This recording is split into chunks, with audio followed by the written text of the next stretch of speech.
Hey, Jason. What's up, D? How's it going, man? Oh, running a little bit hot tonight. Hey, I heard your mistakes were back! I don't feel tardy. How exciting. I love that we're going to talk about the Van Halen, Van Hagar dispute today, and I love that you really like Van Hagar because I really like Van Halen. This is a very interesting argument to get into because this is a definite line in the sand. There's different people on both sides of this argument, but it's one of the biggest arguments of the 1980s that we're going to talk about. 1962, they get on a large boat, and then after a few nights, they had them get up in between sets, and then the next night, they were sitting at the captain's table because the star little boys won everyone's hearts, and so they became the star of the show. That's I think At that point, the seed was planted, and they were ready to be stage musicians for the rest of their lives. It doesn't take very long to figure out there are benefits to being the performer.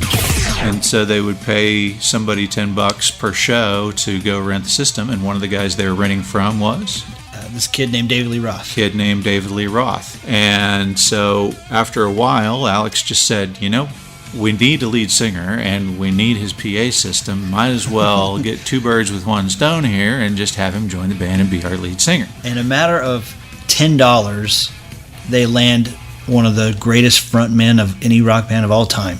And then David Lee Roth was like, you know what? Van Halen sounds cool. And It's your name.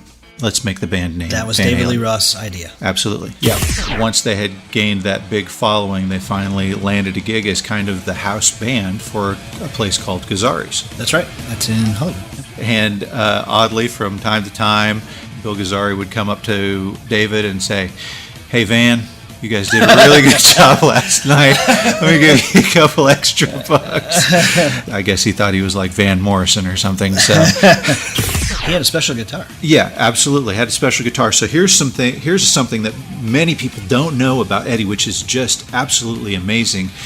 The man was an inventor. He didn't just redefine the way that you play the guitar. He created his own guitar.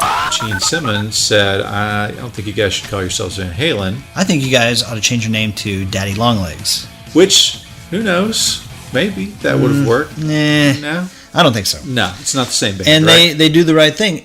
When Gene Simmons tells you to do something, after he had branded Kiss, there's going to be a big temptation to change. Yeah, if you're with that iconic figure, how do you not go, yeah, that sounds great. Whatever you say, Gene, that's right. You're the man. You're worth $1 bazillion, Mr. Simmons. I'll do whatever you say. Right. But they say no.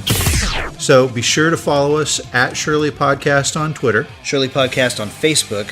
Email us at shirleypodcast@gmail.com. Or check out the Shirley You Can't Be Serious podcast channel on YouTube. And as always, please hit the subscribe button now so that you never miss an episode of the Shirley You Can't Be Serious podcast.